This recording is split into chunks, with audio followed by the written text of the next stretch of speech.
Las enfermedades vienen a ser alteraciones de algún órgano en su función o en su estructura, por causas generalmente conocidas, manifestada por síntomas y signos característicos de cada enfermedad.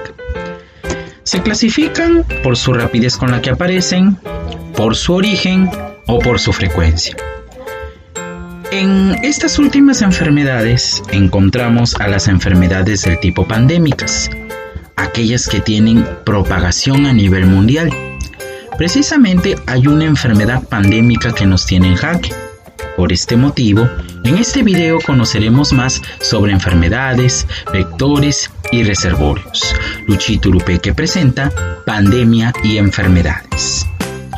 Una pandemia viene a ser una propagación mundial de una enfermedad, afectando a muchas personas en la mayoría de países. En la historia hemos registrado múltiples pandemias.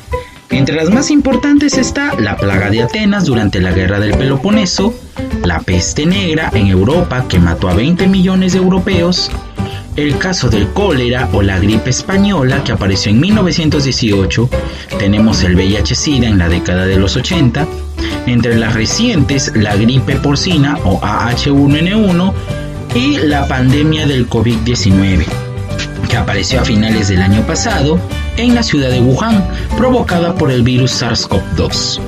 El 11 de marzo del 2020, la Organización Mundial de la Salud la declara pandemia. Hasta el día de hoy ha provocado 1.51 millones de decesos o muertes. Sin embargo, ¿cómo es que los microorganismos logran generar la enfermedad? Observamos aquí los postulados de Koch.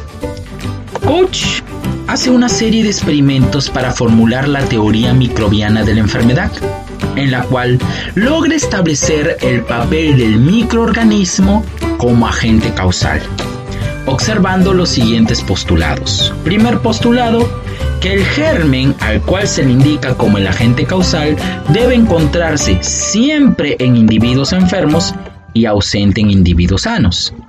Si hacemos un análisis de laboratorio, tenemos un ratón enfermo y un ratón sano.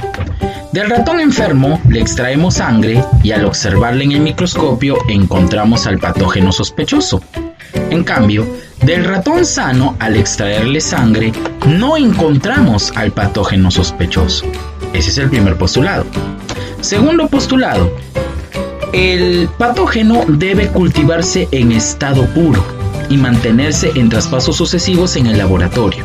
Mira, quiere decir que si yo a este patógeno lo aíslo en un cultivo, me va a formar unas colonias específicas, únicas para el patógeno. En cambio, en el individuo sano, si yo le aíslo un cultivo, no existe tal patógeno. Profesor, el tercer postulado dice que el microorganismo debe reproducir la enfermedad en animales de laboratorio. Es cierto, mira, ve. Si yo utilizo un ratoncito sano y le inoculo el patógeno presente en el cultivo, este ratoncito se enferma. Y si hacemos un análisis de su sangre, encontramos al patógeno. Y si este patógeno lo volvemos a cultivar, vamos a obtener el mismo cultivo con las mismas características. Tanto el hombre como los animales deben formar anticuerpos contra el germen y reaccionar de manera específica para tener un mecanismo de defensa contra la enfermedad. Muy bien. Y es así como Koch llegó a estos postulados. Profesor, ¿y cómo se da la transmisión de las enfermedades? Puede ser de manera directa o indirecta. De manera indirecta encontramos a los famosos vectores. Estos vectores vienen a ser animales, generalmente insectos, que no padecen la enfermedad, pero logran introducir el microorganismo en un organismo sano. Mira, hay dos tipos de vectores, mecánicos y biológicos. Los mecánicos transportan al patógeno, mientras que los biológicos tienen al patógeno en su interior y el patógeno realiza parte de su ciclo de vida. Como por ejemplo, tenemos ciertos vectores como el mosquito Anopheles, que produce la malaria o paludismo y tiene como agente patógeno al Plasmodium. Tenemos el caso de Cynophila cheopis, la pulga de la rata, que transmite la Yersinia pestis, la cual provoca la peste bubónica. Un caso que vamos a ver en particular es el de la enfermedad de Chagas o tripanosomiasis americana. Esta enfermedad de Chagas es ocasionada por insectos hemípteros que transmiten la enfermedad, transmiten al patógeno Trypanosoma cruzi. Es una infección endémica en nuestro país. Se han reportado casos en Arequipa, Moquegua, Lambayeque, Cajamarca, Ica, Tumbes, entre otras partes del Perú. Para entender mejor cómo es que un vector biológico funciona, tenemos el ciclo vital de Trypanosoma cruzi. En el chinche teatromino tenemos a los tripomastigotos que se encuentran en las heces.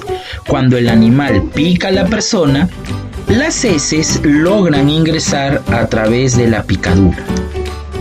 Los tripomastigotos, una vez en el individuo, en el hombre, se transforman en amastigotos en el interior de las células, multiplicándose por fisión binaria. Esos amastigotos luego se transforman en tripomastigotos y los tripomastigotos se mantienen en la circulación sanguínea. Estos tripomastigotos nuevos que surgen de acá ingresan nuevamente a otros tejidos, generando una infección en varios sitios, generando nuevos sitios de infección y formando nuevos amastigotos, dándose un pequeño ciclo en el hombre. Sin embargo, como los tripomastigotos quedan en el torrente sanguíneo, un chinche pica a esta persona enferma e ingiere los tripomastigotos. En el intestino y en el estómago, estos tripomastigotos se convierten en epimastigotos. Los epimastigotos se multiplican por fisión binaria en el estómago y por último forman tripomastigotos en el intestino. Estos quedan en el intestino y del intestino salen por las heces, el cual al picar a otro individuo lo vuelve a infectar. Y te das cuenta entonces que este es un vector biológico. ¿Por qué? Porque el agente patógeno realiza parte de su ciclo en el mismo, en este caso en el chinche triatomino. Entre sus modos de transmisión tenemos principalmente la entrada de las heces al sitio de la picadura. También puede transmitirse por la placenta como una infección congénita o a través de transfusiones sanguíneas. En la sintomatología de la enfermedad de Chagas tenemos tres fases: aguda, latente y crónica. En la fase aguda se forma el llamado signo de Romaña o una especie de erupción palpebral o especie de hinchazón, donde fue la zona de la picadura. La profilaxis es la prevención que se tiene con respecto a la enfermedad. Se dice que cuando las poblaciones, sobre todo las poblaciones campesinas, tienen casas de adobe o de quincha, proliferan más al vector, en este caso al chinche. Pero si mejoramos las condiciones de la vivienda, vamos a hacer poco probable la infestación de estos triatomas o de estos chinches. Profesor, reservorio de enfermedades. El reservorio viene a ser un huésped animal primario que sirve como medio de mantenimiento de los organismos infecciosos. Por ejemplo, la rata es el reservorio de la pulga. Esta pulga es el vector que transmite el agente patógeno, bacilo de Yersin. Como otro ejemplo tenemos al perro. El perro es el reservorio del agente patógeno, en este caso el virus de la rata.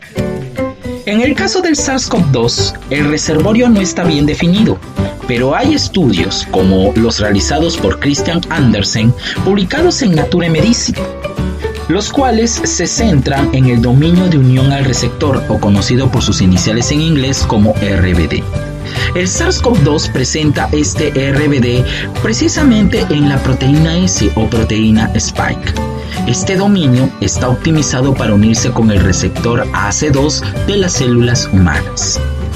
Según los estudios de Christian Andersen, es muy probable que los murciélagos sirvan como reservorios del virus, ya que el virus presente en este murciélago es muy similar al SARS-CoV-2, casi en un 96%. Sin embargo, hay un pequeño detalle. que la proteína Spike o el dominio RBD del virus del murciélago tiene ciertas diferencias con el dominio Spike del virus SARS-CoV-2 humano, lo que sugiere de que no hay una unión eficiente.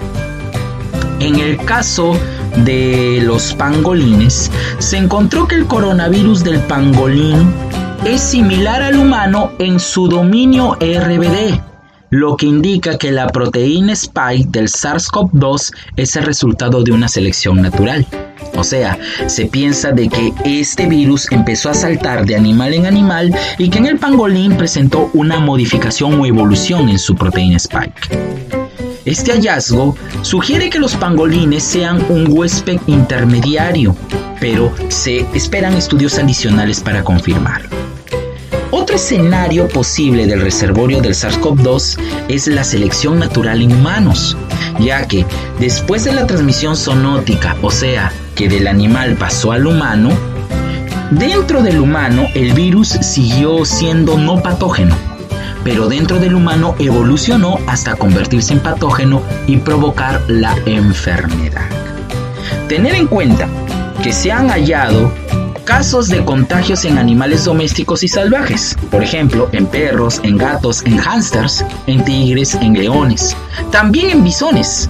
Los bisones son animales que sustentan la economía de Dinamarca por la producción de pieles. Sin embargo, en ese país tuvieron que sacrificar estos animalitos porque se halló una nueva cepa del SARS-CoV-2, la cual presenta una mutación de la proteína Spike, y por temor a que se expanda a los humanos decidieron sacrificarse a estos animalitos. Y esto fue Pandemias y Enfermedades. Luchito Urupé que se despide. Hasta otra oportunidad.